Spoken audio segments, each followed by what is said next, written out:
mixed martial arts. Mixed martial arts. How do we like our martial arts? We like them mixed! Yeah.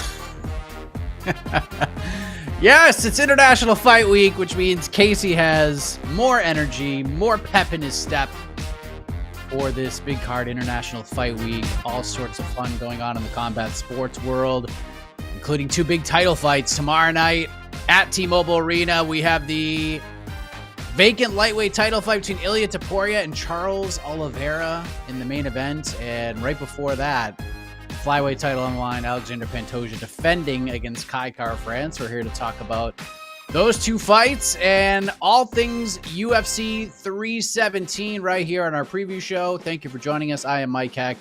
Happy to be here with you and happy to be joined by the co-host of today's program. He's also the co-matchmaker and on to the next one. He's the Prince of Positivity. And gosh darn it, my best friend, Alexander K. Lee, the King of the North. Where is he? There he is.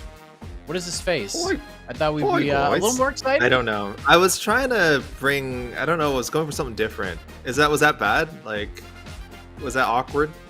Casey, how was that? Casey, you're the producer. You're supposed to tell me if I'm doing something silly, you know? Like, you're supposed to prevent these things, you know? That was very bad, AK. That was horrible. Oh, shit. Well, you should have told me that before the show. I'm workshopping new faces. I'm trying new faces. I'm workshopping new faces. Hey, my best friend, what's going on? Yeah, I'm excited. I'm actually really excited for this card. Like, let me just say, like, I was recalling a poll. You guys know I love polls. I put one in the morning report on Wednesday. What is your level of excitement for UFC 317? With the options being 10, 9, 8, 7, or lower. Very strong 7 or lower response. 45%. Really? 45%. And it's surprised. I thought like, I thought there'd at least be a contrast, but no, it was pretty like linear. So like, and it gets higher. Sorry, it keeps getting lower directly as you go up. So 10 was just 9%. 9% of people said 10. I can understand that. It's fine. It's maybe not a 10 out of 10. There's a lot of lingering like, oh my goodness, what could have been? Like, 3 months ago, we thought, oh God, if Aspinall finally signs, as Jones finally signs on to fight Aspinall, we get that fight. Or we thought, oh, Topuria and Islam, like this is the card. This is the card Topuria and Islam's going to end up on. So we didn't get those. That's definitely affecting people's opinion. Maybe it is just fatigue, UFC fatigue, which we've talked about all year. We've talked about probably since the middle of last year. But I think this is a great looking card. I'm very excited about the main event. I love watching Alexandre Pantoja fight. I think the main card is really solid. Prelims maybe not as stacked as you would expect for a tentpole event, a International Fight Week ending event. But this to me is a good card. I don't know. Maybe I'm not that far from people. Maybe I'm closer to an 8 than a 9. So maybe I'm not far off from the general populace. But I don't know, Mike, Casey. I don't know where you guys are landing on this as far as like excitement level. I think I'm like 8.6 right now. Like I think that's where I'm at, and I think honestly, I think the main card's terrific. I think it's a very good main card. The ESPN prelims are pretty solid. Like they're not great, but like they're not spectacular, but they're good. And then at least up until this morning, the 3 early prelim fights were like miles may vary. Styles may clash. It just kind of depends on what you were looking for. And if you just really needed to see early fights at 6:30 p.m. Eastern time, like here you go. Here's the 3 fights that'll get you cooking for ESPN and the pay-per-view. The main event is helping this go up like a decimal point almost daily for me. Because Topuria is just so good at making, I don't know, he's just so good at making people question him and his opposition and creating storylines. Like he might be the best pound for pound guy in the company when it comes to that, where it's just, well, how could he do this? Oh, just creating these different narratives that people can talk about. He's so good at that. And then Charles Oliveira has just been real calculated, but really confident in his own skills. Like he just builds the fight in a different way. And I don't know what's going to happen. I think I know, but the way Charles Oliveira is sort of presenting himself this week, it seems like he knows something that none of us do, or a lot of people who are picking against him don't know. I mean, it's just been fascinating all week. So I am I might even be about close to a 9 by the time we get to the People's Pre-Fight Show tomorrow, AK. Okay, yeah, I think that sounds right. Again, I'm like this with almost every UFC card, especially pay-per-views. Even with fight nights, like but at the beginning of a fight week, like an Apex card, I'll be like, oh my gosh, I can't believe I have to cover another event this Saturday. Usually by Friday, I'm kind of like, oh, okay, I picked out like 3 or 4 fights beyond the main event that I'm intrigued by. So, and that's not hard to do with this card. Like I think that's really easy to do with this card. Like besides just 2 title fights, to pick like sleepers, to pick cards that have contender implications, that have like just intriguing names. Of course, I'm thinking guys like Peyton Talbot, Felipe Lima. I mean, Joshua Van coming out of nowhere. So there's plenty to sink your teeth into here. I actually think the prelims are going to go over really well because I think there's some matchmaking being done that will allow for exciting finishes. And like, I'll be the first one to say, oh, a lot of finishes doesn't make for a great, prelims necessarily. Like an exciting, like a competitive decision should be appreciated just as much. But when we're talking about, just general entertainment, like general broad entertainment, yeah, you want to see 1 or 2 knockouts on there. You want to see a cool submission, something like that. You want to see a slobber knocker. So there could be a couple of stinkers on the prelims, but I also think we're going to get like at least two finishes that we'll be talking about. I mean, I don't know, the news cycle moves so quickly. We'll still be talking about by the time you record BTL on Thursday. Mike, how about that? That's the promise I'll make. See that? I mean, the way these UFC pay-per-view cards should be built, like once we get to ESPN, then the competitive juices can start flowing. But those first 3 fights, like the quote unquote fight pass fights, those should all be like absolute squashes. Should be just, let's build the momentum up to ESPN. Whoever's there early, like let's keep them motivated and fired up. Like these should be the first 3 fights at like Mohegan Sun for Bellator, where it's like local dude who's like 12-0 that we're trying to build up is fighting the 1-11 guy that we found playing blackjack 2 nights before because his opponent fell out and he just nukes him in 60 seconds. Like that's how these first early prelim fights should all go. And then we can start building things up once we get to ESPN. So speaking of which, AK, one of the fights that I talked about this week, I was actually very excited about, was Jackson McVeigh and Chris Uert. Uert was supposed to fight on Contender Series. He gets this opportunity to fight McVeigh, who was supposed to fight Cedric Dumas, but Dumas not fighting. Lots of things going on. We haven't fully confirmed what was going on, but seems Dumas's past legal troubles and things of that nature, he wouldn't be able to get to Vegas. The timing wouldn't be good. So Chris Uert steps in, gets the opportunity. Undefeated guy. I was really looking forward to this fight because Jackson McVeigh is yet to see a second round. He's only been out of the 2-minute mark just once in his career, and Uert's a pretty solid prospect. 5 out of 6 fights finished. Like I said, was supposed to fight on Contender Series, was a guy that a lot of people were very excited about. That fight no longer happening, AK, and you are our weigh-in guru. You were there watching it live as it unfolded. John Anik gets on the mic to kick off. He welcomes everybody to the UFC 317 official weigh-ins. We're going to get this party started, but first, ... disclaimer, fill in the blanks, what happened this morning for those who may have missed it. Yeah, the weigh-ins start off right away with an announcement that Uert versus McVeigh was off.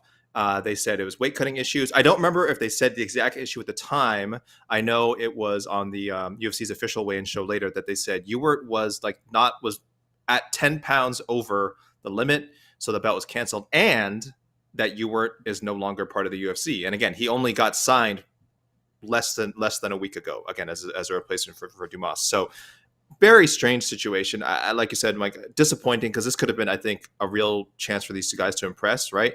Mike, you got to tell me, I was not getting a lot of agreement on the weigh-in show when this happened.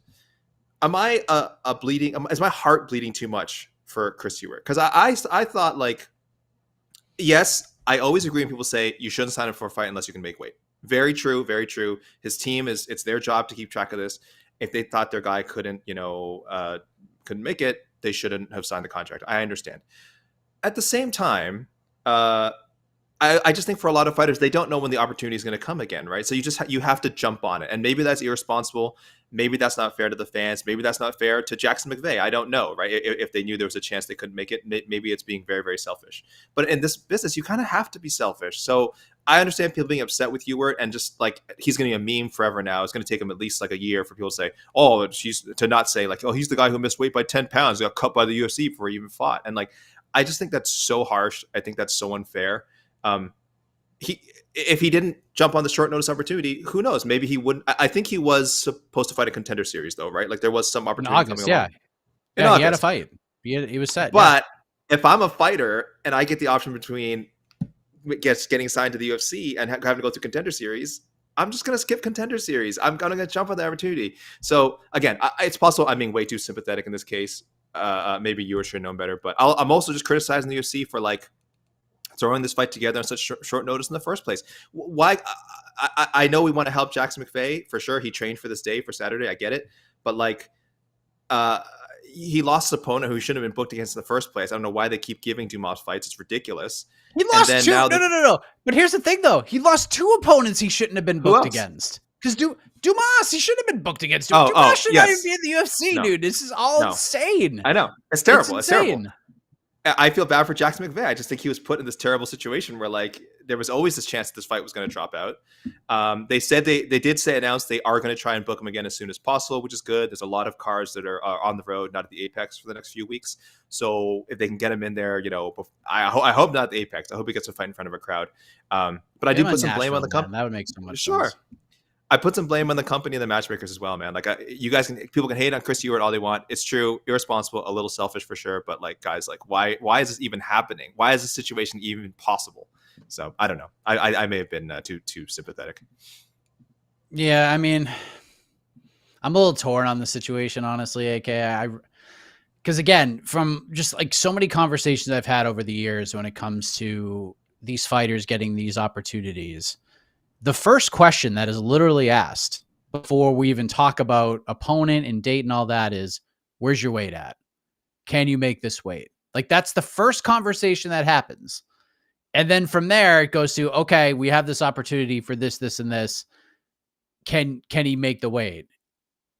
And like, if you miss by two, like if you were stepped on the scale and it's like 188, no big deal. Like he gets docked 20%. It sucks, but people will be a little more sympathetic, but tough scenes, man. Like when you come in and basically based on like reports that I've seen, like he needed to cut 30 pounds for this fight. That's probably not the answer. Like if the UFC says like, where's his weight at? I'm sure they didn't say he needed to cut 30 pounds when he said yes to the fight. So that's like one of the things that kind of irks me because I mean, it's tough to say because I don't know, but my guess is they're saying like, yeah, man, he's like 15 pounds away. But yet it's like 30. So that's kind of a bummer. So I do place the blame on him. But at the end of the day, man, he is so screwed. He's never fighting for the UFC now. Like it's over. It's over. It's yeah, I think it's over, man. He goes 14-0, wins his next 7, 14-0. You don't think you can call him back? Nope. I don't think it's over as long as they need bodies. Right? Isn't that fair to say? Isn't that fair? Like if they need bodies? Right. They're always going to need bodies. Yeah. And they'll just take whoever is replacing Chris on Contender Series if he wins, or even if he loses a competitive fight, they'll just take him. This is the refill season coming up, AK. This is why Dana loves the Contender Series so much. It's not just because the fights are great. It's because now we can refill our roster with 12 and 12 guys and then cut the dudes that are making 75 and 75. So now we can replenish the roster and save a little money. So now they're going to bring in 50 new guys from Contender Series. And apparently when this new TV deal comes up, they're going to double the Contender Series events. So now we're going to get 100 new guys every year. Oh my God. I know people didn't expect us to talk about Chris Uert that much on the show. So like the last thing I'll just say is like kind of what you're saying. Like he might never get a chance again, but maybe that's what he thought is if I don't say no to this opportunity, if I say no to this opportunity, maybe that puts me on a blacklist with the matchmakers, and then I'm never on. Like I just feel like for some fighters, it's a can't win situation, right? But I agree. I agree with the sentiment that they probably miscalculated. Him and his team probably miscalculated, and maybe should have just taken the Contender Series opportunity. Like I understand that. Yeah, it's just one of those things that you're kind of damned if you do, damned if you don't. But yeah, it's the good and the bad of being a UFC fighter. Okay, so And let's as far get as we know, into this. by the way, as far as we know, I'll say Cedric Dumas still has a job, which is just ridiculous in all this. Like this guy gets cut for that, but anyway, whatever. Yeah, he'll probably sign a new contract before his next fight. Crazy. It's gonna be one of those situations. So let's get to the main event. AK Ilia Topuria. We all know what this fight is all about. We all know what this means. We all know the fight Ilia was hoping for when he made this move to 155. He wanted to fight Islam Makhachev. He wanted to have this big super fight for the best pound for pound fighter in the sport. Islam was like, you know what? I have the same ideas. I'm going to vacate my belt. I'm going to go try to be a 2-division champion in my own right. I'm going to go fight Jack Della Maddalena now that Bilal Muhammad's no longer the champion, which, by the way, we all knew this would happen. If JDM beat Bilal, Islam was immediately moving up. So this whole... anyone who says like Islam ducked Ilia is ridiculous because we literally knew that this was the plan all along. But now Ilia fights Charles Oliveira, and Ilia is incredibly confident. Charles is incredibly confident, like we discussed. And it was a very interesting face-off after the press conference, AK. I don't know if you noticed this, but just looking at different social media pages and those who sort of transcribe the back and forth between the two guys, Topuria basically telling Charles, I didn't want it to be you, but hey, it's going to happen. And both guys are just basically guaranteeing victory. The win is already in place. All we got to do is just show up Saturday and I win. It just makes this fight a lot more interesting, AK. So we're, 30 something hours away from this thing going down, AK? Vibes check. Where are we at with this main event? How excited are you for it? And big time vibes, powerful vibes. Yeah, both guys should be confident. Both guys have every reason to believe that they can win this fight, right? It's not the fight. Again, it's not Ilia versus Islam, but it is a fight that people should have seen as being a possibility way back when Ilia was on one of his many Spanish television appearances. This is back in, I almost want to say January, maybe even like late last year. He had mentioned that if he goes up to lightweight, he would obviously wanted an immediate title shot, but he had also mentioned Charles as a potential opponent. Something to the effect of, if I had to fight for a number one contender spot, like I would love to fight Charles Oliveira. You guys can find that on MMAfighting.com. There's some interviews. This is a while ago. So it's not like he never thought about this, and it's not like fans should have never considered, what would have happened if these two matched up. It just got a bit muddled as more and more, as like the date of UFC 317 came closer, and we were all thinking like, well, they've got to book, like Ilia's unbooked and Islam's unbooked. And then once Ilia actually vacated the belt, we were like, okay, well, I mean, it just makes sense for this to happen. But again, we said Islam is perfectly justified going up to welterweight. And now we have this fight of, one of the greatest featherweight champions of all time, the guy who knocked off the two featherweight goats, certainly in one-on-one competition, and one of the 5 best lightweights ever. Like, by any objective measure, this should be one of the most compelling fights of the year. It's just a shame that there's all this other drama around it that's leaving us wondering like, oh, what if? But I think when the cage door closes, we're all going to get that buzz again. We're going to get that feeling of like, like anything can happen. Like Topuria, that's every Charles Oliveira fight. And then you throw him in there with Topuria, who has had hit more than his fair share of exciting moments. And it's like, oh man, is Charles just going to get straight up lit up and just taken out? Or will we see resilient Charles, who can get dropped, who can come back, who's always dangerous? He's got the size advantage. Charles is a crazy finisher. Will he be the first guy not just to beat Ilia? Imagine if he submitted Ilia. Imagine if he knocks Ilia out. Like, unlikely, I think we're predicting a Charles Oliveira finish, a submission if we're looking at him to finish. But he's a bigger guy, and Charles has tons of knockout power. He's knocked out a lot of good fighters. So I love all the variables. I love the... I don't want to say storyline because, again, there's not a huge Ilia Charles narrative. I understand, but just talking about the competition and all the ways that this fight could unfold, and really what it means after. I mean, Mike, we wrote about we did a little roundtable, kind of wondering what the hell happens if Ilia loses. I don't even know. Like, I haven't even thought about that, which kind of gave away my pick a little bit, I guess. But there's a lot that could happen Saturday night, and that's all you can ask for, I think, when you book a fight of this magnitude. So this one passes the mom test a little bit, because if I go to the gym and people ask me about a UFC event, that means it passes the casual test. That means people who don't typically watch everything are paying attention. And someone asked me a question and I was like, I'm not even going to give this full thought. I'm going to save it for this preview show, because as I was asked it, and when I'm normally asked this question about a fight, I have an answer. Like it comes to my mind, it might take me like 10 or so seconds, and then I'll come up with something at worst. This time, I really have to think about this. So, AK, because of the two entities at play here, because of these two prolific finishers, the greatness that they bring to the table, all the questions we have about this fight, would any result shock you? Like any type of finish? Like, is there a way this fight, outside of just like a freak thing with like an injury or something? I'm talking about just like normalcy, fight plays out, the best man wins. Is there any way this fight closes out tomorrow night that you would be like jaw on the floor? I'm shocked I did not see this coming, because I couldn't really come up with something where I would be like, yeah, I can't, like, there's no chance this happens, right? Like, normally we could find something like, oh, if Derek Lewis submits Rodrigo Nascimento, that'd be pretty surprising. But I'm not finding like a super shocking result here outside of a banana peel slip. Can you? I would think a dominant decision either way might shock me. Like maybe just because I'm expecting a finish so much. Like I don't know. Like I don't know if Ilia could just outstrike and stuff Oliveira's takedowns for 5 rounds. Like maybe that's one way, but I think that would surprise. I think that would shock me almost more than any other finish, and that might disappoint some people. I don't know if this fight going the distance, people might just like kind of roll their eyes and be like, oh, we thought we were going to get like an explosive, conclusive finish to this, all this lightweight drama of the last few months, and but really, again, him being able to dominate Charles for 5 rounds would be incredibly difficult. I'm trying to think of the last fighter who did that. I'm going down through Charles's like Wikipedia right now. The last guy who I think dominated Charles in a decision, not 5 rounds, 3 rounds, Frankie Edgar, one of the greatest fighters of all time. That was 12 years ago. 12 years ago. This guy has not. I mean, he's lost other fights. Don't get me wrong. He's been finished, Charles Oliveira. But he wasn't dominating the Arman fight, right? The Arman fight was real close, and that was the last time he went to a decision since between that and Frankie.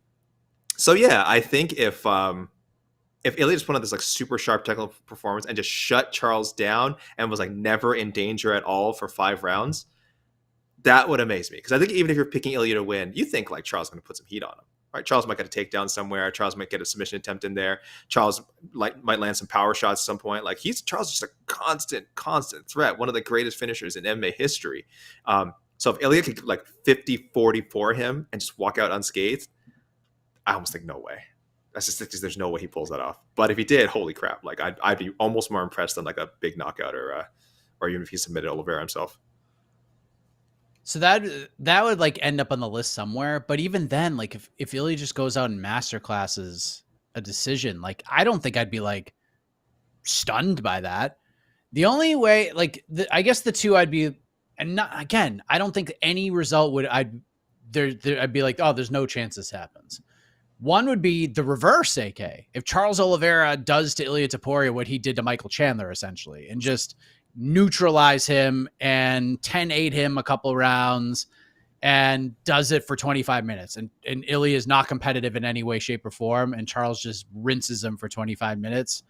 That would be pretty surprising. But again, it's Charles Oliveira, and he can do that to people. He's terrific. The other would be if Ilia Topuria does what Khamzat Chimaev did to Gerald Meerschaert. Remember, like, the build to that fight where, like, Gerald's a great grappler, man. Like, yeah. This could get real interesting. And then Khamzat literally kills him with the first punch he throws, and the fight is over. Like, just knocks him dead. That, if Ilia just throws one right hand and Charles goes out cold in the first 20 seconds of this fight, that one would be pretty surprising, too. So it'd be just pure chaos, like the least likely things, but still, like, if Ilia knocked out Charles, like, in the first minute of the fight, like, it'd be insane to watch live, but I wouldn't be, like, overly shocked by it because of the heat this dude brings, right? And Charles is not a young man, and it's just, we've seen this happen in many big fights. We saw Conor McGregor to Jose Aldo, 13 seconds, bam, fight over. Mm-hmm. And Jose's pretty durable cat over his career, so this is so interesting, AK. That's why I love this fight so much. Does Ilia become your number one pound for pound fighter if that happens? If he just clears under a minute, face plant KO of Charles Oliveira, would that be enough for Ilia to jump up? I think I have to like see it for myself. I will say probably not. Probably not.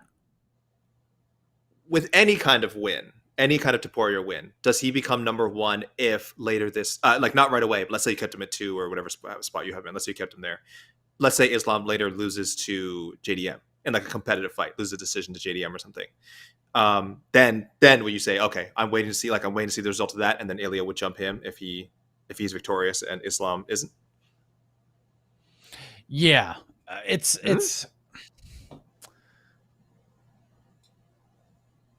hard to say. I don't think I can jump Islam. I just don't think anything can really do it. Like Usman could get jumped by Volkanovski because Volk fought a lot and Usman did not. Like Usman would fight like once a year, and Volk was fighting like 4 times a year. He was defending his belt like every 3 months and just rattling off defenses. And his title wins were so impressive, one after the other, that just got to the point where we're like, all right, this dude just has to surpass him. Now, if Ilia does this tomorrow night and then fights again and defends his belt, like fights anybody else, defends that belt before Islam fights JDM, yeah, Ilia probably is the number one guy at that point. But just I don't know if this one win gets him past what Islam Makhachev has done. It's tough. It would be really tough. Yeah, but I wonder what the UFC. Are you thinking about that? I don't know. Like I said, I'll probably have to wait to see what Islam does. I'll have to see what Islam does, because it does seem unfair to just bump him down because we're waiting for him to get booked. We know he's going to fight. We know he's going to fight Jack Della Maddalena. So it seems a bit silly to say, oh, well, we'll just, we're going to give Ilia that spot. And then if Islam beats JDM, then Islam will just take it back. Like, I don't know if there's a need to yo-yo those like 1 and 2 spots. Like, it does seem a bit stupid, but we'll see. Like, again, if you, the scenario you painted where Ilia if he like knocks Charles dead in round 1, I'm almost sure the UFC rankings will put Ilia at the top. However those are made at this point. I'm honestly so confused with the UFC rankings. Oh, yeah. I mean, especially after the things we discovered yesterday. I heard you guys. Ilia Topuria's ranking in general. He's ranked number 3 in featherweight. Max Holloway's number 1. Crazy. Officially, according to the UFC, the number 3 featherweight in the world is fighting for the lightweight title on the guy who just knocked out Volkanovski and Max Holloway is ranked number 3 behind Max Holloway, 2 spots behind Max Holloway, who he just iced in October. But anyways, so much. I mean, this fight's been broken down in so many different ways. At this point, it's just kind of let's just get there and see what happens. So prediction time, AK. Ilia Topuria, according to our friends at FanDuel, just a massive favorite. Minus 430. The comeback on Charles Oliveira, plus 320. AK, I think we're kind of looking at this fight in the same way. What's the official prediction for this main event?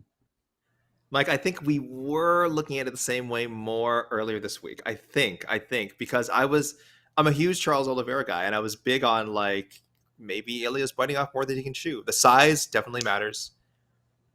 I think Charles is right up there with almost everyone he's fought. Like I know a lot of people wouldn't compare him to Volkanovski or Holloway, but I honestly don't think Oliveira, like when you consider his accomplishments and his in-cage ability and finishing ability, he's not that far off from those 2 guys. Like he's a really, like, again, they're obviously the top 2 of the top 3 featherweights of all time.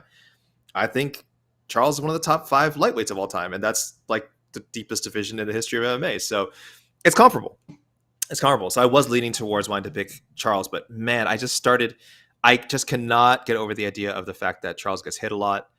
He comes back. Yes, we know he comes back, and he could come back against Ilia. He's gotten hit hard by a lot of the best strikers in all of MMA. I just don't know if that's the way it's going to work out this time. I do think Ilia's going to catch him. I do think he's going to hurt him. I think Charles will survive the first round.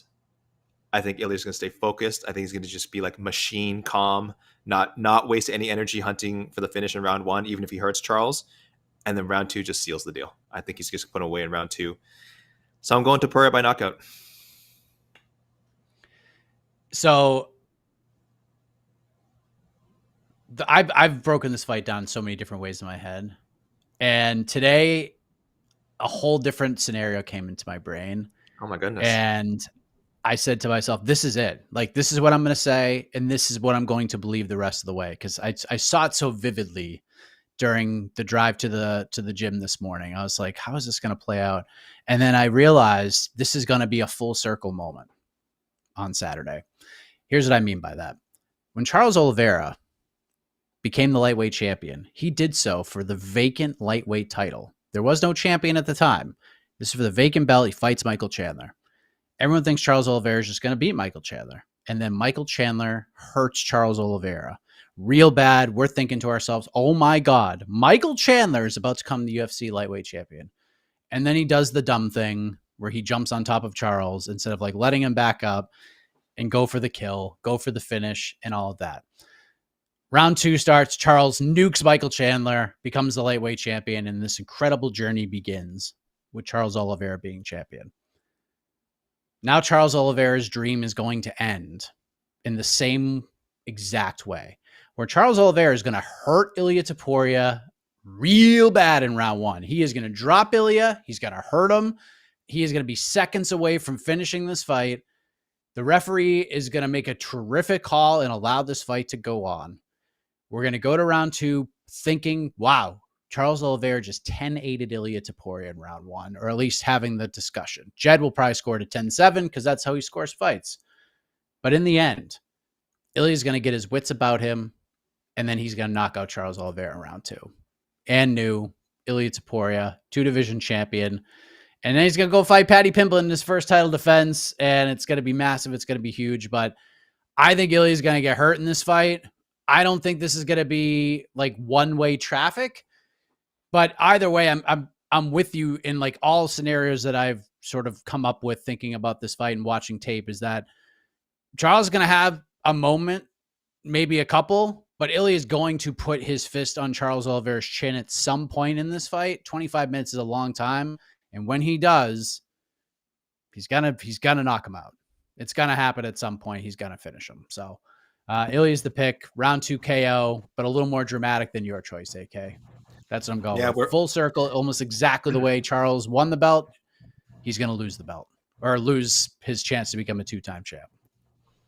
I think we'd both be a little surprised if this reaches round 3. And that's like, I think even if you're picking Charles to win, I think I would say Dope Bronx wins in round 1 and round 2. So yeah, the only really surprising thing is if this goes to a third. I would be shocked. Unless somehow round 1 turns into like a feeling out round. But I don't know if Charles Oliveira has ever had a feeling out round before. So I think round 2 finish is pretty safe. Pretty safe bet.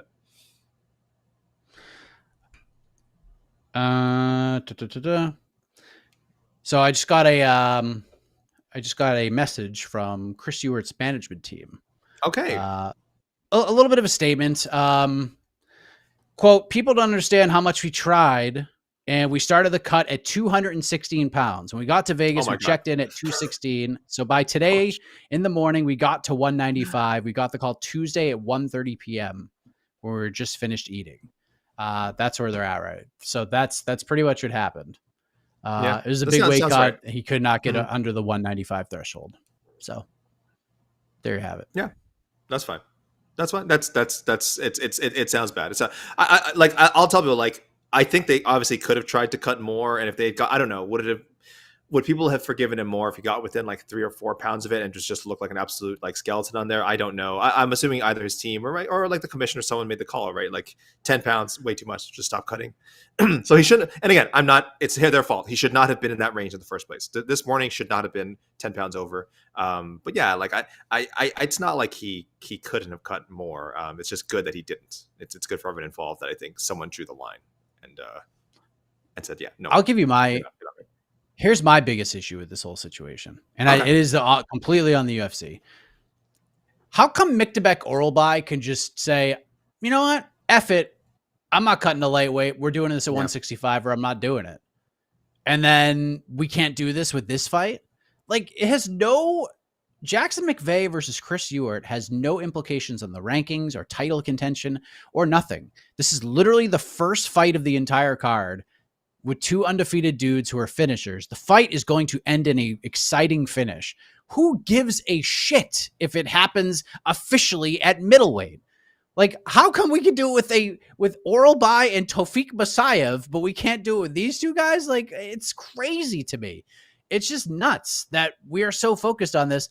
Why can't we just you think Jackson McVeigh would have been like, no, hell no. Well, I'm not doing it at 195. It's 185 or cut me from the UFC. Of course he would have said yes to 195. This is like, that's so silly to me. And now poor Chris Uert may never fight in the UFC because he took this opportunity and they wouldn't make it a catchweight. Like, even so, like, no phone call this morning, like no negotiation at all, nothing, not even a chance to talk about this and meet in the middle somewhere. Nothing. Wild. But again, we have Miss Chaston and Ketlin Vieira too, right? We just had it, right? We just had another fight. Yes, There's been exactly. 2 in the last month said. of and again, and to be fair, maybe that's some of that's on Uert's team. Maybe they didn't even think about it. Like maybe it's on Uert's team to kind of reach out to the UFC and to McVeigh's team and say, hey, this is where we're at. So I think a huge just communication breakdown here. Again, a fight that probably should have been made in the first place for a guy who's informed of this, as far as we know, at the earliest, like 5 days ago. I think at the earliest he got the call 5 days ago. So just really unfortunate for everyone involved. Again, including for Jackson McVeigh, who now is just waiting for that phone to ring and hoping that he gets another call soon. And he did weigh in today. He did weigh in, Jackson McVeigh. They better have given him his show money. I'll say that. Yeah, from conversations I've had and just seeing different reports as well from boots on the ground, he is getting his show money. Good stuff. So there you have it. So more on this coming up, I'm sure. I may get another message or two that I can relay to the peeps, but co-main event, Alexandre Pantoja, AK, looking for title defense number 4, taking on Kai Kara-France, who I think if we looked at the possibility of this fight a year ago, I don't know if anybody would have thought this was in the cards, especially with the type of performances Manel Kopp has had lately and Brandon Royval getting some good wins and just some other guys along the way. But Kai Kara-France, in AK, we talk about this all the time. It's not just wins and losses and rankings. Sometimes none of that even matters. It's, are you available when that phone rings when we want the championship in your division defended on a specific card? Kai Kara-France was ready to go. He said yes. Here we are. He's getting his opportunity and probably his last opportunity to fight for a UFC championship. So what are your thoughts on this one, AK?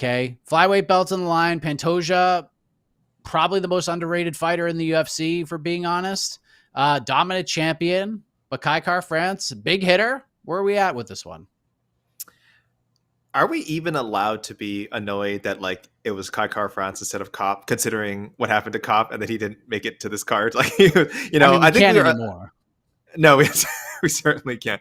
We wanted to see Kopp get his shot. I think we thought it was kind of, I don't remember the order the fights were booked, but I do think at some point we were like, man, why even book Kopp Royval? Like, why not just do Kopp, just finally give him his title shot? But hey, you know what? Maybe the UFC is like, we just don't trust this guy to make these big fights. And like you said, Kai Kara-France, very available, coming off a great knockout. I mean, I know people will say, well, that was just, that snapped a losing streak. It's like, well, yeah, fine. But so this is a what have you done for me lately business. Kai Kara-France's overall resume, I think, is pretty strong. There's a little bit of a history between him and Pantoja. They were on The Ultimate Fighter. I don't remember that being brought up much during this fight build-up, Mike. Am I crazy? That the people, that wasn't even mentioned, right? A little bit. A little bit. Because that, for me, would have been on the poster. Would have been finally the Ultimate Fighter rematch. Would you put an official 2 on the poster? Absolutely.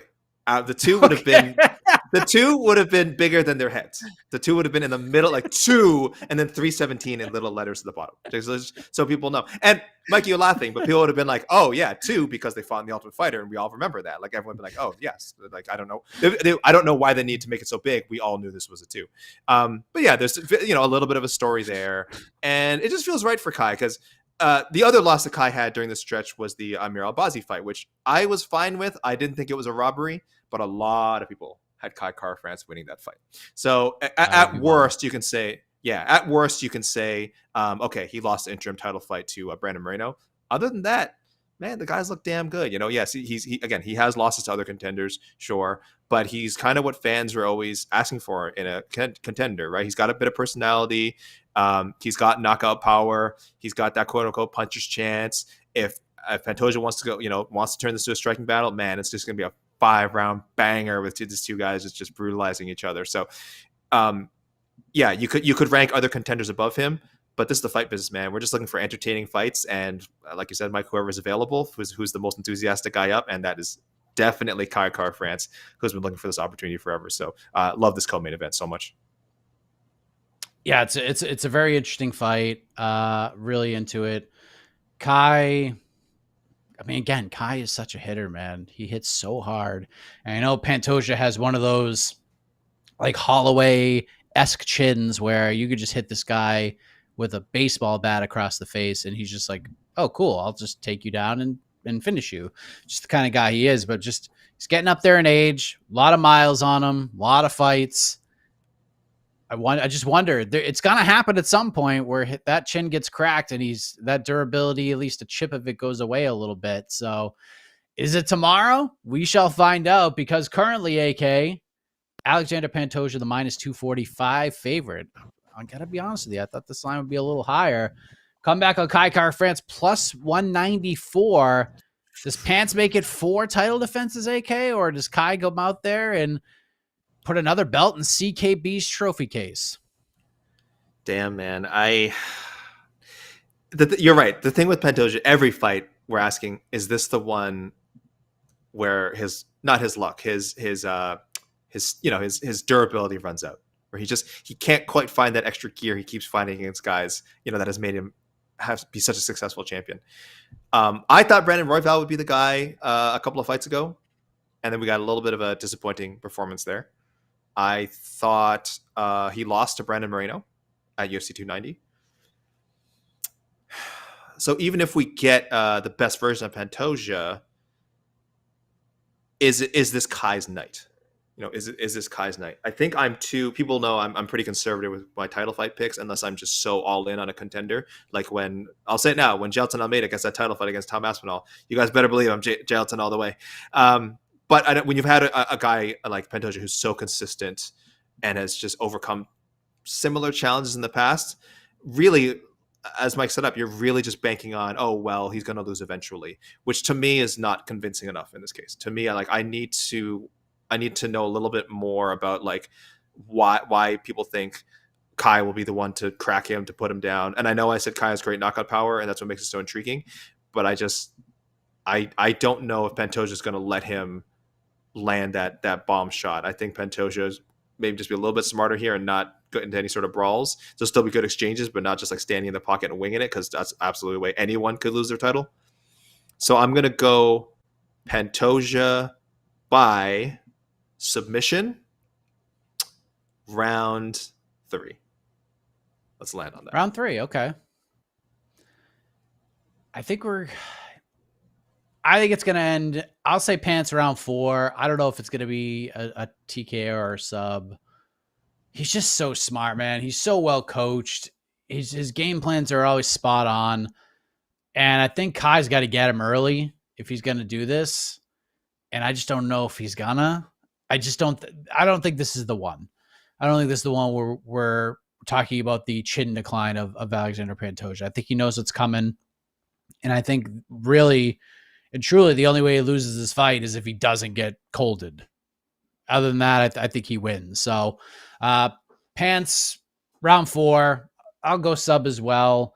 It'll be early round 4. I do a bet on this fight, by the way, just a little watch party spoiler. I have this fight under 3.5 rounds at +135. That's what I went with, because I think either way, this fight's not going to the cards. That's just the way I sort of view it. We also have Brandon Royval versus Josh Van, which is a great fight. Josh Van's second fight in 21 days, competing on both pay-per-views. We got Benny Dariush against Hinata Moicano. We got the main card opener, Peyton Talbot versus Felipe Lima. Rest of the prelims, we have Jack Hermanson, Gregor Rodriguez, Haider Emil versus Jose Delgado, Tracy Cortez, Viviane Araujo, Terrence McKinney versus Vyacheslav Borshev. And then 2 early prelims, AK. We have Jacoby Smith. By the way, I don't know if you have looked at the betting odds. Do you venture to guess how big of a favorite, according to FanDuel, Jacoby Smith is against Nico Price right now? I think I did look, and the last time I checked, I believe it was minus 1,100.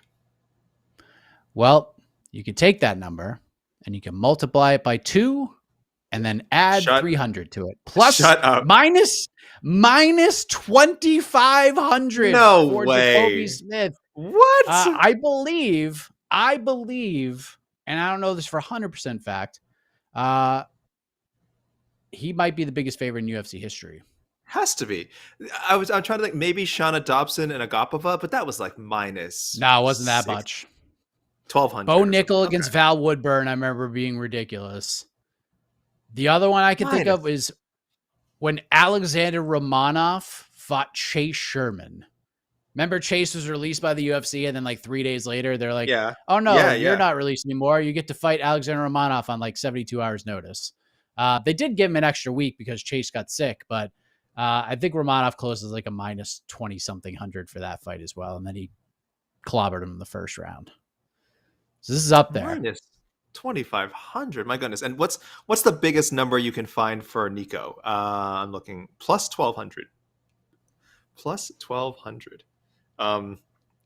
Yeah, guys, sprinkle $2 in that. I guess you never know. Jacoby Smith snubs his toe. That's a wild line. I mean, Nico Price is a human being and a professionally trained fighter with 2 arms and 2 legs, and for the most part, a functioning head. In the UFC, those are Bellator numbers. Like those are Bellator and PFL prelim numbers. Minus 2,500. Anyway, I would say, guys, which one, don't bet that unless you're like, Drake or something and you can put 4 million on it or something. There's just no point. I think I would imagine, what, a $10 bet? What does that mean? It wins you like 25 cents or something? Definitely don't use it in a parlay. It's just no point. I mean, it doesn't even 40 cents. Your parlay. Okay. You'd win 40 cents. $10 in the side. I win 40 cents. Oh boy. And $100, you would win $4. Okay. That's just not, again, guys, considering how crazy MMA is, just not worth the risk. Just like, again, you never know what's going to happen. A DQ. Oh, he kicks him in the groin too hard. Accidentally. Don't touch this fight unless you're a huge high roller and can afford to, put a massive bank on it. But, no point putting in a parlay. It just won't move it to the line at all. Wow. Nico Price, the disrespect. Prove us all wrong. Nico, I'm rooting for you, man. Prove us all wrong. By the way, Jacoby Smith by knockout, minus 270. So if you're looking for some way to Jacoby Smith by submission, plus 460. So maybe a club and sub option there. Does he have any submissions in his career? I don't think so. I'm checking now. He has eight knockouts, 2 decisions. But he is a good wrestler. He's a wrestling fool. So maybe this is the time. Don't say that, Mike. You're getting all these people taking minus 270 knockout right now, and then they're going to be crying as they watch Jacoby just grind him out for 50, just Torres Finney his ass for 15 minutes. Don't do that. Don't do that, man. I love how you turned Torres Finney into a verb. Unbelievable. Did you see what I said? Did you see what I said when you guys were talking about BTL, about the next American champ? You guys didn't mention Torres Finney. What's that about? I didn't hear Torres Finney's name. I heard Corey Sandhagen. I heard Derek. What was it? I can't remember. No, what was the other names you guys came on? Corey Sandhagen, Khalil obviously, he might fight. Khalil Roundtree. Yeah. Damn, that's dire though. That is crazy. That like men's UFC champions, like, wow, how few you can even off the top of your head would say like, oh, this guy's definitely going to win the title someday. Like American fighters, it's not great. Tough scenes. Josh Van, the guy we're looking at. Josh Van, yeah. Tomorrow. Sure. And then the other early prelim, Janata Denise versus Alvin Hines, AK. That is how we move on to ESPN. What are the odds for that one?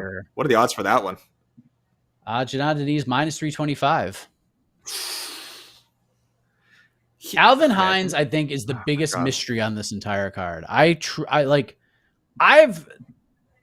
very rarely do we get to a card where I have not even heard of a fighter. I've not heard of Alvin Hines. I've yet to see 1 second of actual fight footage with this man.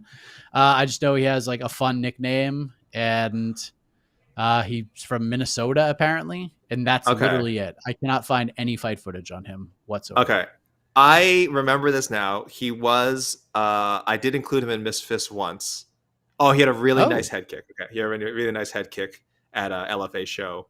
But yeah, I know what you're saying. It's I did not remember that certainly when this fight was booked. I'm a little surprised he's not a bigger. No, it makes sense. His nickname's Goozy. That's pretty cool. Yeah, Jonathan Denise will never be that big a favorite again, I have to imagine. Unless he becomes the next, I don't know, future UFC heavyweight star. But yeah, minus 325. Jeez Louise, that's a big number. Yeah. Strange. So there you go. Strange. Yeah, strange prelims. I'm still excited. Now that we've talked it through, Mike, are you at a 8.7, 8.8? Kind of still where I'm at when we started, but no. Yeah. I mean, it's still very good. Look. I mean, how many times do we come on the show and say I'm at an 8.7 for a pay-per-view? It's not something that happens all that often. We were there for probably 311 before Armin, the whole Armin situation. But even then, I was still pretty hyped for that one. 314 felt pretty strongly about 314. And everything else, I was probably nowhere near that this whole year. So 8.7 is a good place to be if you were a UFC pay-per-view. Having said that, let's go to E. Casey Leiden, the man, the myth, the legend. Where is he? There he is. Hi. Where are you, Casey? I am in wonderful Anaheim, California. I beat the traffic, so I'm down here waiting around, well, working, but waiting for the fake ceremonial weigh-ins for the big Jake Paul versus Julio Chavez Jr. boxing match. What do you guys AK talking about and Casey. Yeah, AK, but I want to ask you, Casey, because we've done this song. We've done the Jake Paul song and dance so many times at this point. AK, and I'll throw this to you. What if you could set betting odds on a slap or a shove happening between Jake Paul and Julio Cesar Chavez Jr. on this final face-off? What do you set him at? Because I'm setting him at about Jacoby Smith numbers, minus 2,500. Yeah, some sort of fake BS shove or some weird thing. Yeah, well, shove is like minus BS. 4,000. Yeah, the Agapov Jessica I kiss was almost refreshing. Like that was just that was inappropriate, highly inappropriate. But it was also, do not approve of that. Do not approve of it. No. Approve of it. But that was at least I was like, that's peculiar. Yeah. Plus, let's go. Plus 2,400. That two hands you mean minus? Will touch. No, sorry, minus 2,400. Yeah, I'm not a betting guy. I don't know. No, you never. You're too pure. The plus seemed more positive. I was like, yeah, it is. It took me a while. Yeah. Really, only minus 2,400 for a two-hand shove. What do you think? A one-hand shove is more likely, or are you like specific, or just? Well, okay. How about will the other opponent touch his opponent either somehow? That's like minus 6,000, Casey. There's going to be some sort of touching for sure. Yeah. Are we going to get the whole? You put the hand up and they're going to slap the hand away. One of those. Oh, I hate that. I hate that. I hate that. That's so silly. Who throws? All right. Who throws the shove? Jake or Julio? Oh, that's a good question. Jake. You think so? For sure. I think it's Julio. I think Julio's gonna be the shover. I think Julio. All right. I think it'll be Julio Julio's as well. The shover. I think he's got to make a statement because no one even knows this fight is happening. So he's hoping, like, hey, maybe I do the shoving. I think this. I think this fight did not cross over till MMA appeal. But no. But I think this fight, boxing wise and general fan base, general sports wise, isn't as crappy as everyone thinks it is. I don't care about it, but I'm not a boxing guy. Yeah. Yeah, Casey, it's difficult because we're obviously it's being compared to the Tyson fight, right? Which is possibly the most watched boxing event in combat sports history. Like, no exaggeration, that may have been the most watched event just because it was essentially free for many, many households that had Netflix around the world. So I think that's a problem. I do think it's unfairly being compared to that because obviously he's not going to have an opponent like that ever again. Or if it happens again, it's going to have to be the perfect time. It'll be like 10 years from now, assuming it's still even boxing. So it is an unfair comparison. But I just think like people have like say, when the fight was announced, people were like, "Oh gosh, like now he's moved on to the Julio Cesar Chavez phase of his career. Like this is where Jake Paul is at." So, yeah, I don't know. Maybe I'm not gauging the mainstream interest correctly, but I do feel like, and maybe I'm too into UFC 317.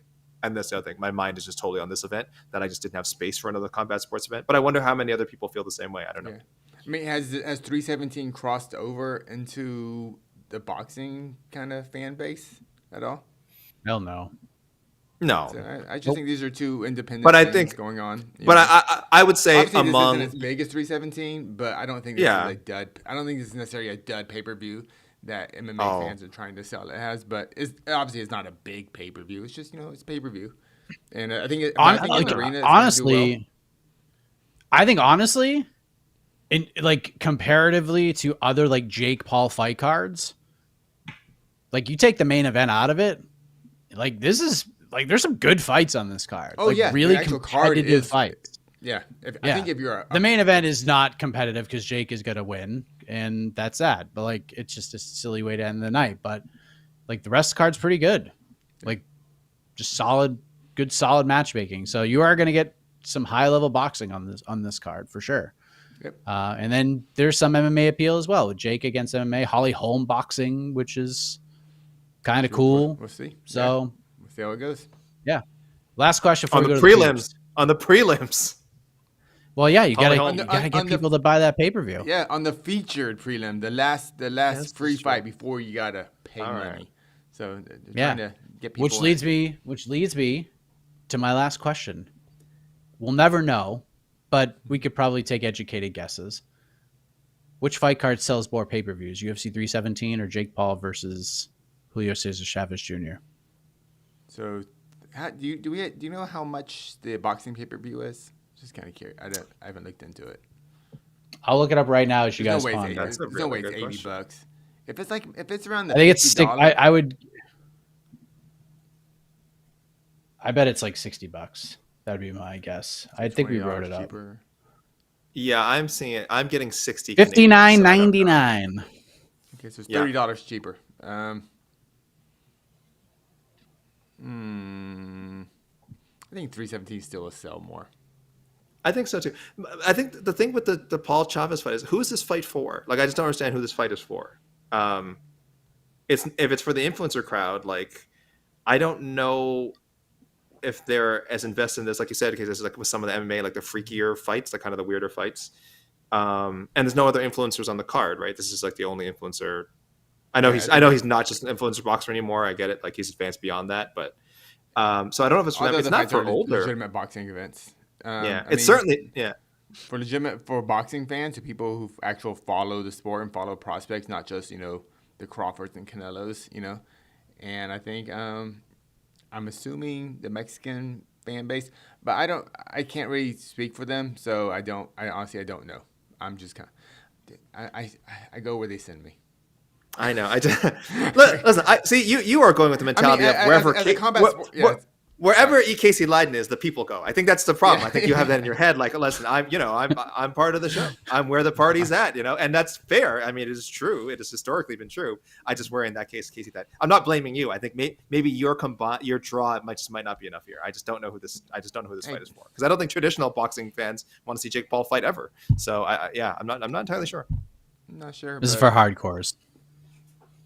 Hardcore what though? Hardcore. Oh god, I don't know. Because the rest of the card's like solid. The main event's stupid, but like the rest of the fight card is solid. But such that they would buy a pay-per-view for it though. Such that they would like compare it to, like with like Canelo Crawford's coming up. Tico Boxing is going to change the boxing world forever. Like, I just feel like that's on Netflix though, so they don't have to worry about that. Oh, true. There's no extra charge. You're right. They can buy this. They can have their cake and they can eat it too. All right, so that's possible. Sure maybe this is the last. Maybe this is the card they pay for the last card they pay for the next 4 months. I don't know. Yeah, maybe they're going to take advantage of the bundle. They can get they can bundle Paul Chavez with either Usyk Dubois 2 or Berlanga Shiraz for $94.99. So for an extra, $35? It's too easy now. I miss the black box. I miss the box. You had the pay-per-view box, Mike. Remember the pay-per-view box? You had to get the pay-per-view box, and you had to a special box to watch pay-per-views on. People are like, Old man AK's lost his damn mind again. Guys, I'm telling you, just look up Remember pay-per-view box. pay-per-view, you had to pick up a telephone. Yes, we had to call the pay-per-view company. You had to Yeah. punch 9 numbers, punch numbers, and then talk Credit to a card, like human. what's your credit card, sir? Hold on. Oh. Oh, shit, it's in the. I gotta run over. It's in the car. So I have my credit card. Let's go get a credit card. It's too easy now. It's too easy. A bundle to watch. There's no bundles back then. It's so funny. All right, let's take some questions from the peeps All right. I'm getting cranky. before we get on out of here. We're getting old and cranky. This is a non-alcoholic beverage, by the way, people. I'm not imbibing during work. I wouldn't do that. It's a sweet can of dry ginger ale. What do you call it in Canada? As we call it, a dry, right, JC? Just a dry. dry. It's 'cause for the show, because you guys don't have this in the US, we call it a can of dry, but it's dry. That was so stupid. All right, some super chats. So Ilia totally missed by half pound, right? Yes. With all the No. weight stuff going on, some pretty shady shit, AK. We can't lie. Officially, Even Ilya's no. face kind of told the whole story. Ilia Topuria steps on the scale. Jeff Mullins says 155.5. And then 10 seconds later, Ilya's back on the scale. He's like, oh, 155. And then Ilya smirks oh yeah, hey, and then does the overhead bicep pose, and then he leaves. No, and social it's a media little went different. crazy. So hey, yeah, tell us. So Mike, it's a little tell different us. than that. Okay, so Ilia never stepped off the scale. Okay, so what happened was, very first weigh in, Ilia never steps off the scale. Jeff Mellon comes up 155.5. Almost no reaction from anyone. Everyone's kind of everyone just feels like they heard 155, I guess, including Jeff Mullen. It looked like Ilia doesn't even react. And then, so Ilia actually poses after the 155.5 is read. He does the pose. I'm on the stream with Jose, and I was like, whoa, you guys can go back and watch my live reaction. I'm like, whoa, what the hell just happened? Jeff Mullen clearly said 155.5. And then Ilia's about to step off the scale, and they say, oh, hold on, freeze. Someone, I don't know if it's Jeff Mullen or someone else, says freeze, freeze, freeze. Ilia, don't move. And then Jeff Mullen goes back, kind of dings the thing a little bit and says, oh, I misspoke. It was 155. I misspoke. It was 155. It was extremely suspicious. Again, I'm not accusing anyone of anything, but it did seem bizarre that everyone seemed to, again, assume that 155 was coming, that Jeff Mullen said 155.5 with almost no reaction, almost like he forgot it was a non-title fight or something, and thought 155.5 was okay. And Ilia didn't react at all, almost as if he heard 155 or he expected to hear 155. So it was incredibly strange. I don't think anything went wrong. I'm just believing the official story because Jeff Mullen, after he reweighed, he said, oh, 155, I misspoke. It's a direct quote. You can hear it on the clip. Go watch the clip. I listened to it a couple times. It's very clear. 155, I misspoke. And that's it. And we all moved on. Ilia posed again. Title fight's official. I think he just misspoke. I will believe that, but it is bizarre. The only thing that's shady Casey. is that they still use a beam scale. That's all. Beam scales are always estimates. Correct. They're always estimates. It is. There's no exact And that's what made weight this, on a beam scale. There's no exact yeah. Correct. That's what made this so extra strange is that Jeff Mullen is known for, if anyone he's done many, many, many Vegas weigh-ins, guys. If you've ever watched the Vegas weigh-in, Jeff Mullen goes up, he'll ding the thing a bit, he'll maybe look at it for 2 seconds, and then he's like, okay, 155, 145, but it's 170, ding it home. And I think we all have an understanding that we're if it's 0.1 or 0.2, we don't care. And good, Jeff's just doing his job and make sure these fights happen. So that's what made this so strange, was that Jeff was so sure at 150.5.5 and then went back and said, oh no, I totally misread it by half a pound. I'm like, that's weird. That's really weird. Would never gotten on that scale if he was overweight. Well, did he? True. Because there's literally an exact scale right behind that curtain that those guys jump on. They know their weight they're getting on. They know their weight that they're going to say. The fact that it was half a pound difference, it really is just because it's a beam scale and you're guessing. You're kind of guessing within a half a pound. Anyway. Yeah. So yeah. One thing, and I've said this a few times, I do not understand why was Oliveira's team not right there by the scale? Because they do that in boxing every single time. They do. When your opponent weighs in, the other camp is right there looking at the scale too. Everyone does that. I do not. I've never gotten a clear answer on why MMA camps don't do that. Yeah. That would have been amazing in That this eliminates situation. all I this. get- That kind of eliminates all of this shenanigans. Charles's team would have jumped in the air if they heard 155.5. They would have been like, "Whoa!" You would have heard Portuguese swear words flying around. We would have to call Guy. We would have called Guy like, "Yo, Guy, what are they saying right now?" Because it's chaos. Someone in the comments I thought was really funny. They said like, "Oh, I wish they had a camera on Arman, like Arman Sarukian, the backup fighter." When that was like, he like his eyebrows must have raised like, "Whoa, what the? Excuse me? Like 155.5? Hold on, like I'm here."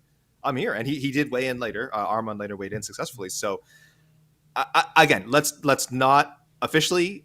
He made weight. We don't know. We cannot accuse anyone of impropriety, but it was peculiar, and it's all on video, guys. It's all on video. You guys can watch that yourselves and make your own judgment. It just was a very weird hiccup. But you know what is not on video? A camera that's right on the scale. Yeah, we have the general. They could do that. Can't say it. A lot of boxing weigh-ins. They'll actually have a kind of a what they do digital, but it'll be like a big digital readout above it, so like everyone can. Casey, we don't want to know. We don't want to. Jeff Mullen broke kayfabe. All right, he broke kayfabe. He did. And if you guys don't know what that is, you know what? You can read Mark Ramondi's book. Say hello to the bad guys. In stores now, I think, or at least available for pre-order. Local bookstores, pre-order, order it. Kayfabe. Yeah, order. Shout out to Mark Ramondi. Order that audio book. I've read it. Coming out soon. Yes, I waited for that. It's excellent. But I will say, I think Jeff Mullen broke kayfabe by accident. I think he kind of, for a second, forgot he was just to go up and say, "Oh, look at it, 155, move along." I think there was a little bit of a slip up. Yeah, but Vince McMahon that's my theory. Pure speculation. That's my theory. Yeah. That's my theory. I don't know. All right.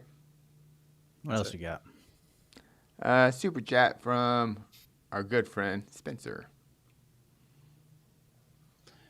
Hey boys, it's not Islam, but is adding Chuck Olives to the list for a second title by KO along with KOing Alex and Max the best 3-fight run in UFC history? No. Well, is this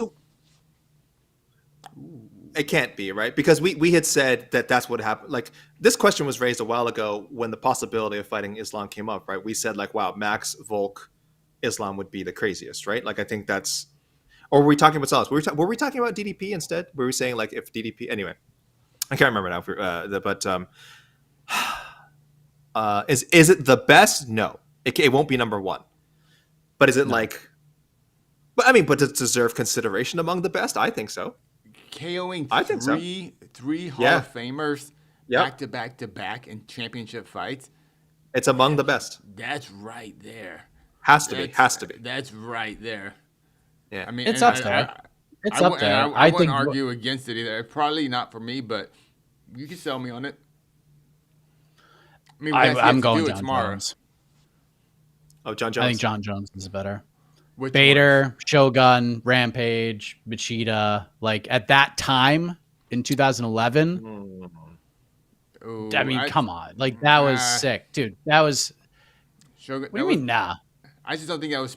I just think that was past prime Shogun. Machida one was great, obviously. Bader's Bader. We're talking 3 fights in a row. Shogun was a champion though. He took it on like super short notice. Like that was why. Like that was crazy. Just a great story. There's Bader, who was undefeated. Like people thought that was gonna be like a somewhat competitive fight, and he just ran his ass over like it was nothing. And then he just nuked Shogun on like super short notice. And then the Rampage win at the time was a great win in 2011. That was a decision win. It was 5 rounds. Yeah, I was there. No, he finished Rampage. He did finish Rampage. Oh yeah, choke. You got him. You're right. Yeah. You're right. You choked him out. Mm-hmm. Yeah, and then he slept Lyoto Machida with like the most violent gilly you've ever seen in the history of the UFC. Like to me at that time, like I think that's better. That's just me. But that was 2011. It's different times. It's almost unfair to compare the two, but it's not, and it's also not fair that like I think Topuria is better. If he was fighting if he was fighting Arman Sarukian tomorrow, and did it to Arman, I might feel a bit better about it. Damn, but Charles is way more accomplished than Arman though. Even if you consider Arman to be the better, obviously the bigger. Right, the but bigger Arman is the tough. now, like, I think Arman is the tough. Yeah, Arman's the tougher challenge though, in my opinion. Interesting. Arman gives Ilia. I think Arman's a tougher matchup really than Charles is. This is a really good question. This is a really good question. Spencer, I might steal this for a tweet. Yeah, I might steal this for a tweet. Thank you, Spencer. It's top. think- it's I think probably that's really top good. 5 at worst. It's definitely top 5. I think it has to be clearly top 5. Without a doubt, top 5. Without a doubt. I think Topuria's better. I just think the weight class is much tougher. True. Ryan Bader's not a Hall of Famer. He defeated Yet. Volkanovski, Holloway. Sorry, correct. Volkanovski, Holloway, Olives is first ballot Hall of Famers. Still, Volk had just been knocked out previously, like real bad, like real bad. A more brutal knockout suffered 4 months prior. Back-to-back losses. He was in a 2-fight losing streak, including a knockout of the year contender, head kick to Islam Makhachev in a fight he probably should not have taken. So that has to factor into this. We can play that game like. If we're Machida well, yeah, was 85. of Machida course. was 85. This is past your prime Shogun. I know Shogun was a champion. All right. That's not. So wins over BJ Penn, that they are higher, even though BJ Penn had gotten knocked out like in 4 or 5 straight fights because BJ Penn is a Hall of Famer. Like no, you can't. It's where he was. It was where he was ranked at the time. Where he was ranked at the time. When you beat BJ Penn now, yeah, you're the coolest guy at the bar.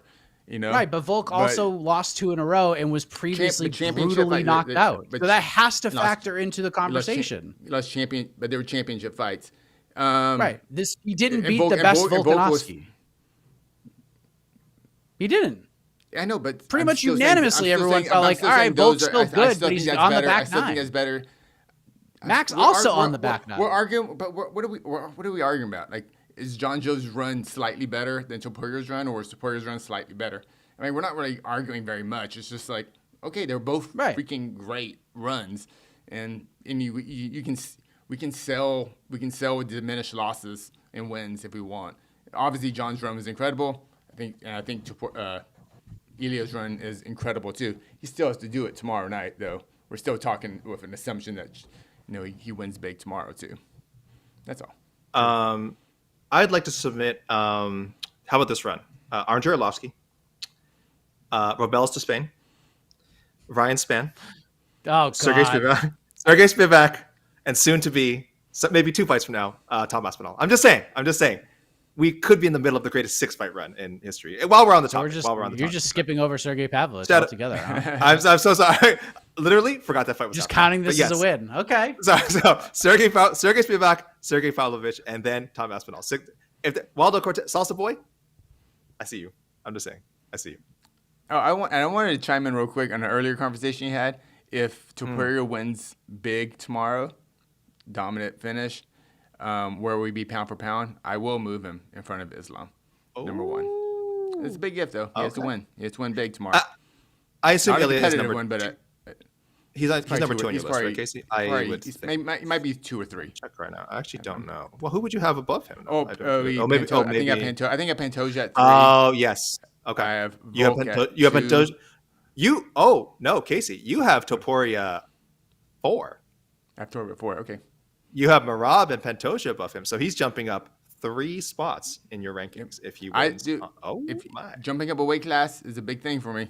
It's a big thing for me. But of course, if Islam beats JDM, then obviously he goes to 1. But we're not there yet. But damn. Yeah. Okay. All right. Thank you, Spencer. A couple more super chats. It's gonna be a real interesting month for Casey's rankings. I'm very excited. He's gonna he has to rank Patty. He absolutely. I don't know. He'll find a way. To rank Patty Pimblett. He'll find a way. You can't. Like the MMA gods have truly shined such a light on this discussion that Casey cannot. I can't. If he doesn't rank Patty, like it's a legit gimmick.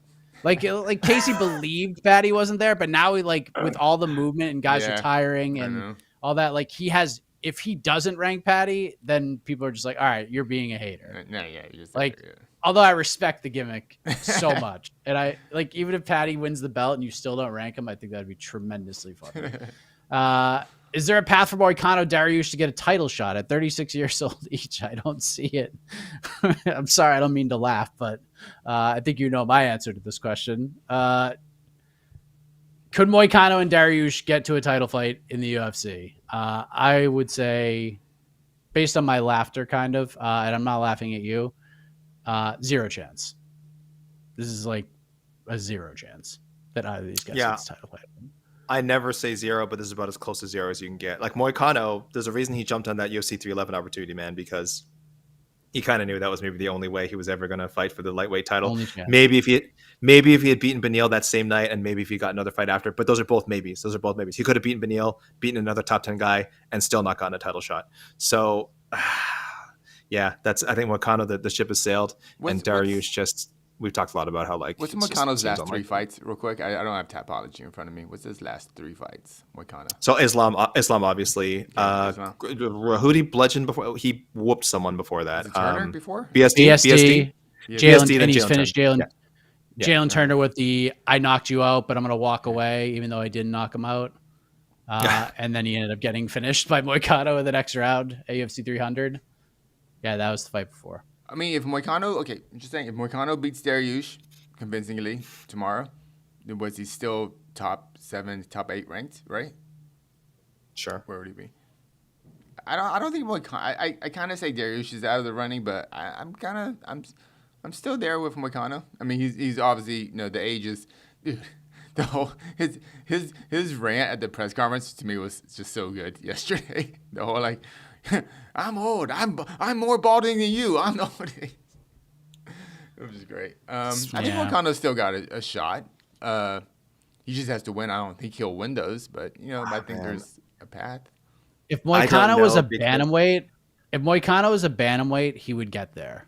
He's just in the wrong division because he's not popular. Like people like him, but he's not popular enough where it's just like Patty is not the number 1 lightweight. He is so far from it.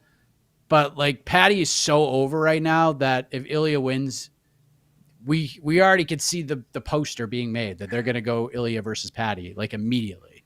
Like that is the fight they're going to make. We can't say that about Moicano. Like there's just no path to it. Yeah, I'm just not with the regular fans. Yeah, I'll never say never. He can never lose another. He cannot lose another fight ever again. For this to happen.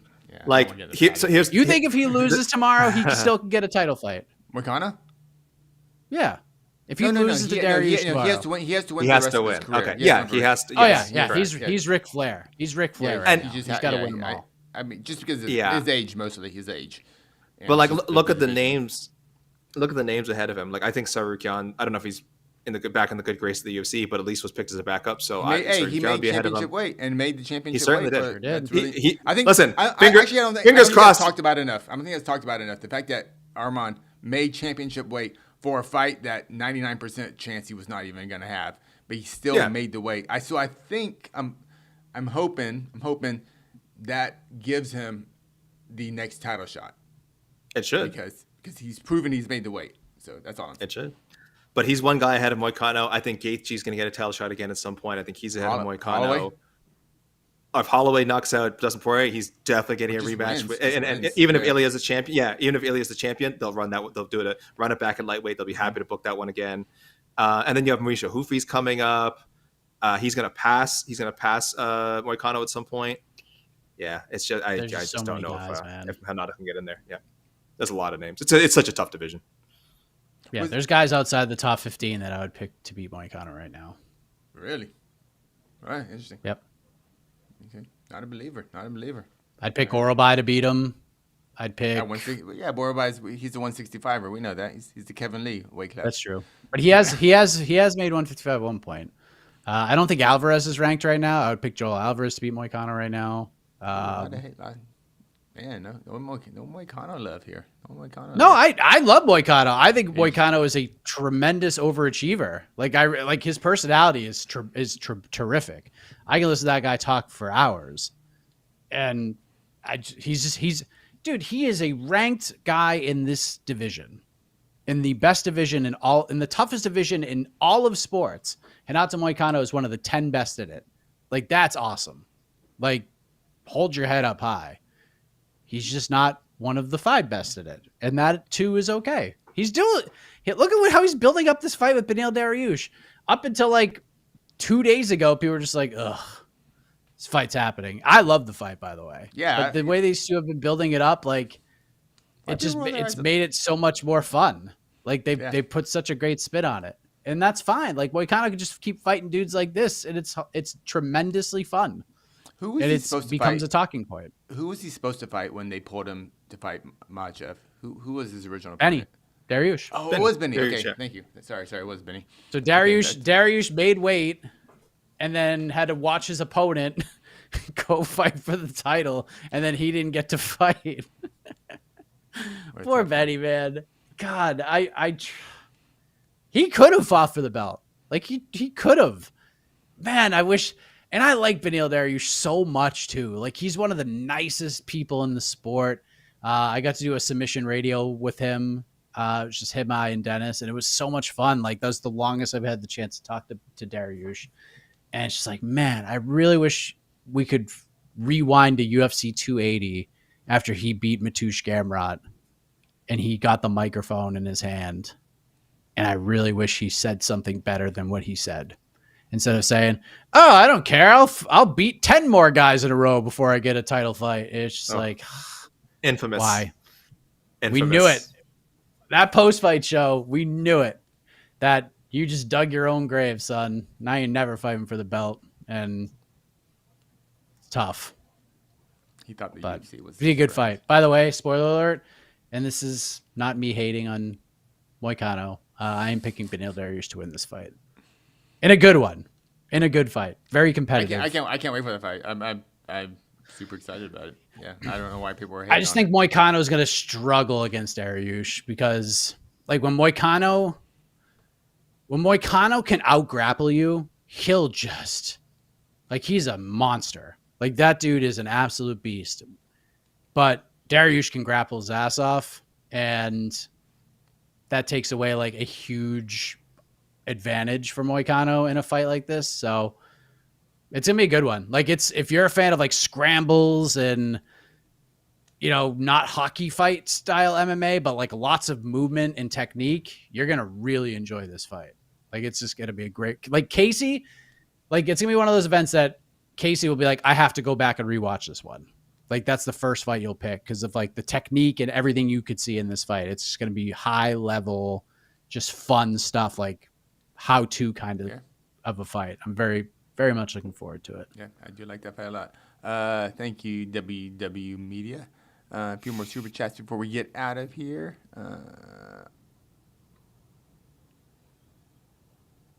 If Charles loses, there's something left for him to prove. I have him as the third greatest lightweight of all time. Also, what's Lima's ceiling at featherweight? I think he's a bantamweight, right? He's dropping down, isn't he? Yeah, so that's this is a confusing thing for a lot of fans right now, and I get it because both of Lima's UFC fights are technically featherweight fights. Mm-hmm. Lima is a career-long bantamweight, so he was a bantamweight up until he came to the UFC. He fought Mohamed Naimov, took that fight on super short notice just to make his debut. He wins, gets a finish, and then Miles Johns, who is also a bantamweight, was supposed to, I think, fight somebody else on one card, and then he gets moved to Tampa because something happened with his opponent. So Lima again stepped in on short notice, and they agreed to do it at featherweight because of the short notice nature of the fight, and Lima won that fight as well. But Lima is a bantamweight, so this fight with Peyton Talbot is a bantamweight fight. So who knows? If he loses the Talbot, maybe he'll go back to featherweight. I don't know, but we'll start there since we haven't really talked about this fight, AK.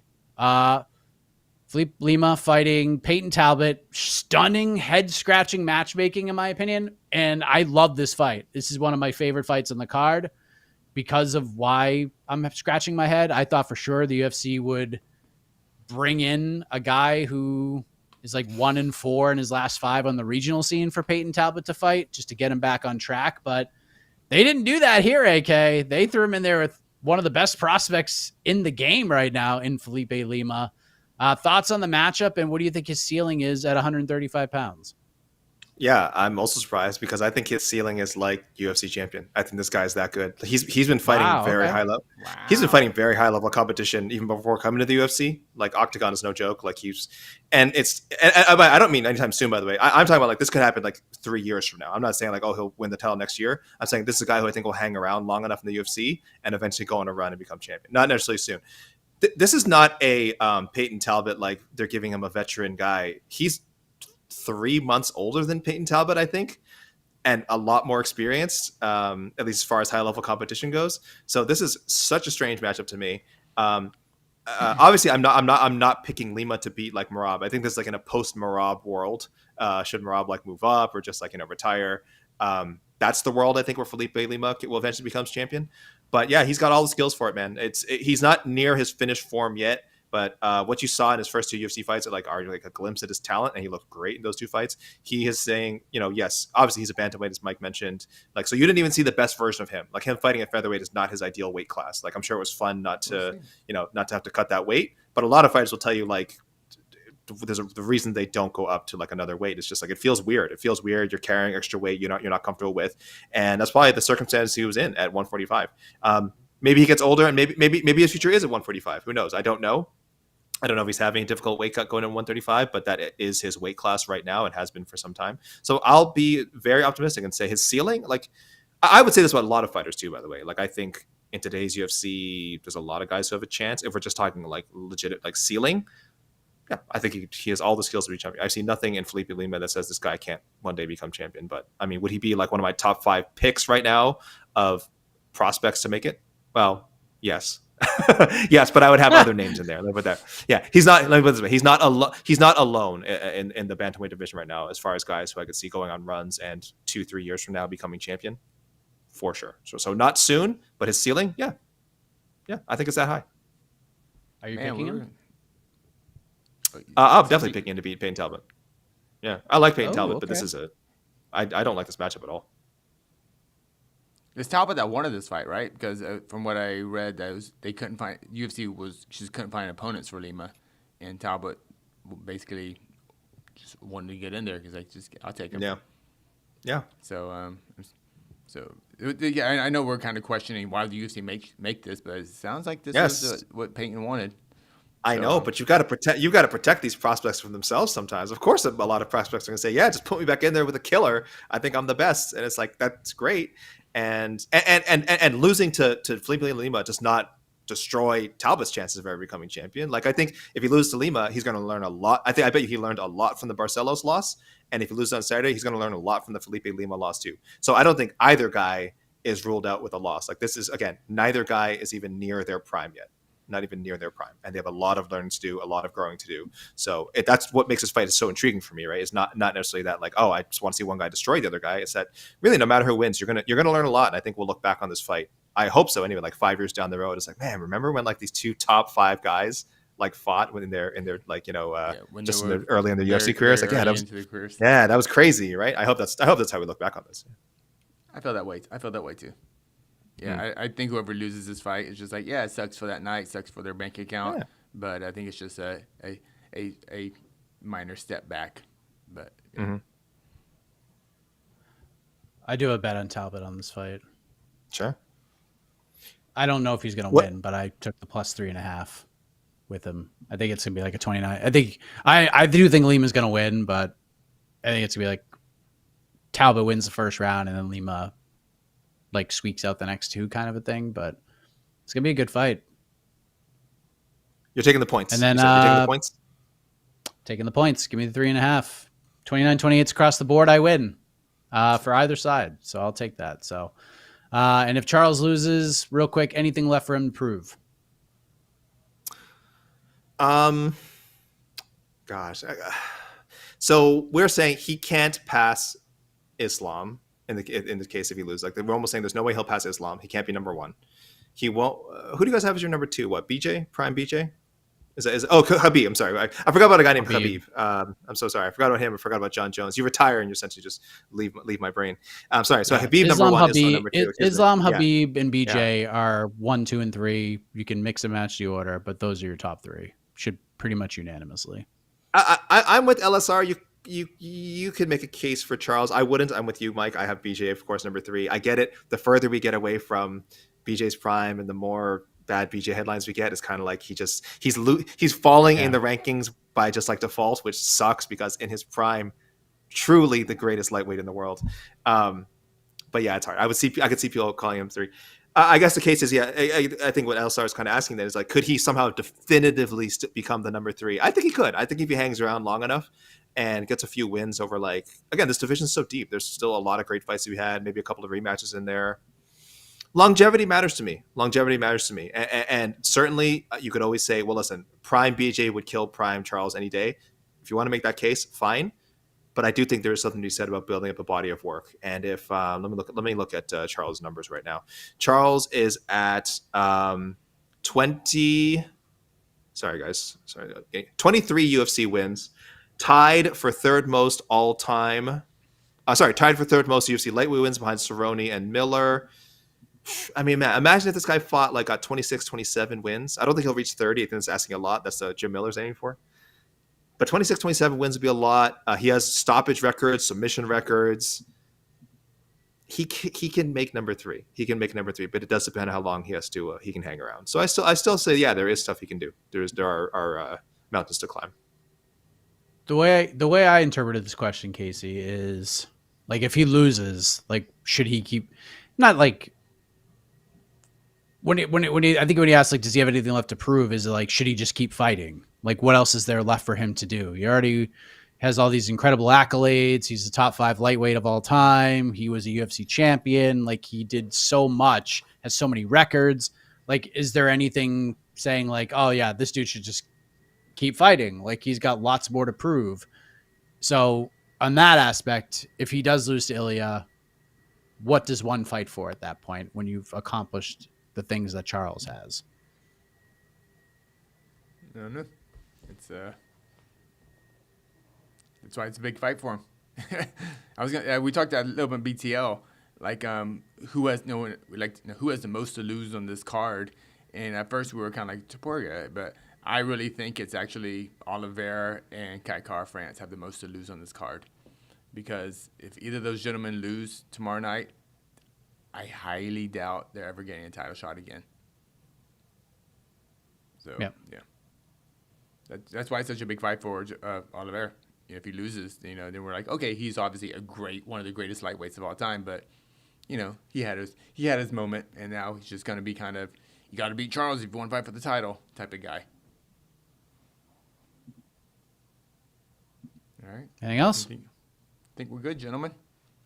Hit the music. We out. There it is. All right. So we still get ceremonial weigh-ins. There is a Crawford-Canelo presser in Las Vegas. So I'm sure more fake shoves will take place. A boxing weigh-in. TKO, baby. TKO. Zuffa boxing, and baby. Then, Zuffa boxing. If you want more fake shenanigans at a weigh-in, Casey will be at the Jake Paul, Julio Cesar Chavez weigh-in. So there'll be more fake pushing and slapping. Try to sell extra pay-per-views.